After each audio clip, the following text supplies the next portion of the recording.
कभी कभी जिंदगी में ऐसे लम्हे आते हैं जब इंसान अंदर से टूट जाता है। लब खामोश होते हैं लेकिन दिल चीख रहा होता है। आंखों से खामोश आंसू बहते हैं जिनका शूर बाहर नहीं होता लेकिन अंदर बहुत कुछ कह जाते हैं। ये आंसू किसी के सामने नहीं बहते, न किसी दोस्त के सामने, न किसी अजीज के सामने, बल्कि अकेले में, खामोशी में या सजदे में, जहाँ सिर्फ रब होता है और उसका बंदा। सवाल ये है, जब बंदा रोता है तो अल्लाह क्या फरमाता है? हम में से हर शख्स कभी न कभी उस कैफियत से गुजरता है, कभी गुनाहों की शर्मिंदगी में, कभी दुनिया के फरेब में ठोकर खाकर, कभी अपनों के रवियों से टूटकर, कभी रिज्क, सेहत या तुन्हाई की आजमाइशों में जब दिल कहता है अब और बर्दाश्त नहीं होता। ऐसे वक्त में इंसान अगर किसी के पास जाता है तो वो उसे दिलासा देता है, या कभी वो भी नहीं देता। लेकिन जब इंसान अल्लाह के पास जाता है तो अल्लाह उसे वापस खाली नहीं लौटा। अल्लाह ताली ने कुरान मजीद में फरमाया, वनहनु अक़रबु इलैहि मिन हब्लिल वरीद, और हम इंसान की शह रग से भी ज्यादा करीब हैं। सूरह इसका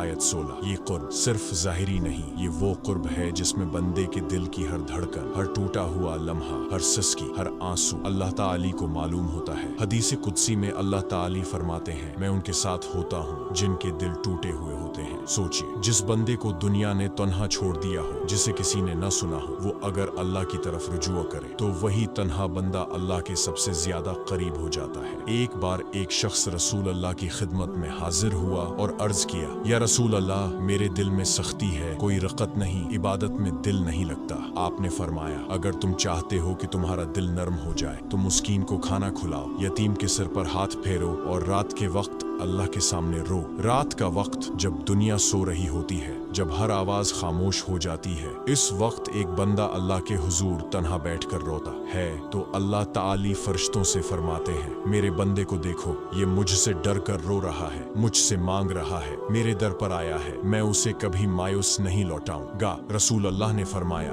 दो आंखें जहन्नम की आग को नहीं छुएंगी, एक वो जो अल्लाह के खौफ से रोई हो और दूसरी वो जो अल्लाह की राह में पहरा देती रही हो। यानी वो है जो अल्लाह के खौफ से रोई हो और अल्लाह की राह में पहरा देती रही हो। आंखें जिनसे सच्चे आंसू अल्लाह के खौफ से बहे, वो आंखें अल्लाह के हाँ मुकरम है। ये आंसू मामूली नहीं होते, ये वो आंसू हैं जो कयामत के दिन गवाही देंगे कि ये बंदा अल्लाह के सामने रविया था। इमाम हुसन बसरी फरमाया करते थे, रो लेना लेकिन सिर्फ अल्लाह के लिए, क्योंकि बंदों के सामने रोकर तुम हल्के हो जाते हो और अल्लाह के सामने रोकर तुम बुलंद हो जाते हो। अल्लाह के सामने रोना महज जज्बाती कैफियत नहीं, ये अल्लाह से एक राबिता है, एक फरियाद है जिसमें बंदा अल्फाज के बगैर सब कुछ कह जाता है। क्या आपने कभी सुना है कि अल्लाह किसी के आंसू का सुला न दे? अल्लाह कुरान में फरमाता है, बेशक मैं तुम्हारी दुआएं सुनता हूँ और तुम्हारी मेहनत जाये नहीं होने दूंगा। अल्लाह के यहाँ कोई बात, कोई कैफियत, कोई आंसू जाये नहीं जाता। वो हर चीज को जानता है और लिखा जा रहा है। और अगर आप इस वक्त किसी आजमाइश में हैं, किसी गम में मुब्तला हैं, तन्हाई का शिकार हैं, तो ये समझ लीजिए कि ये वो लम्हे हैं जिनमें अल्लाह आपको अपने करीब कर रहा है। आपका रोना कमजोरी नहीं, ये आपका अल्लाह से ताल्लुक है। ये दिल की वो पुकार है जो जबान से नहीं निकलती लेकिन अर्श इलाही तक पहुंचती है। आखिरी पैगाम, अल्लाह से मांगते रहिए, सजदों में गिरते रहिए, आंखों से बहते हुए इन आंसुओं को अल्लाह के हुजूर पेश करते रहिए, क्योंकि अल्लाह करीब है, बहुत करीब।